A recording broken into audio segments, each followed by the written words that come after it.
Hi, beautiful people. Thank you for tuning in. My name is Lucy, and today I'm gonna make some wild seasoning. So let's see what I've got here.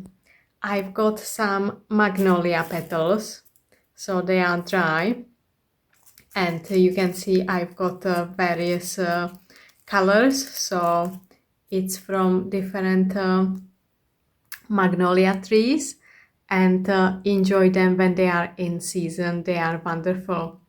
As you can see, I've got some roots here. This is wood avens, and it resembles sort of like a clove, and I'm gonna roast it in the oven slightly. And here I've got common hogweed seeds, so I will make some combination. With magnolia petals you can make some wonderful stuff. It has got quite a spicy, sort of like a gingery flavor. You can pickle them, you can use them for tea, you can dip them into chocolate, make some sweets, and I am really keen to make this wild seasoning, which I will use in my baking for muffins, brownies, whatever. I'm really excited. I haven't done this combo before, but wood avens, I am sure if you've got garden, you will find some in the garden. So if you have some in the garden, you can dig it up, wash it thoroughly, and then you can roast it in the oven. Magnolia petals, enjoy them, and common hogweed.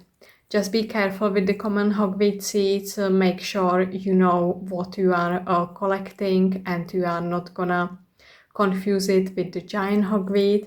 Then I put it in blender and make nice fine powder from it. You can put it in coffee grinder and just enjoy this wonderful flavor. And yeah, just spice up your life a bit. And here we go. This is the final result. My wonderful powder is ready. I can't wait to try it. Thank you so much for tuning in, and let me know in the comments below what is your favorite combination. What are you doing with magnolia petals? What is your favorite way to use them? I am really curious to know. Thank you so much, and much love. Bye until next time.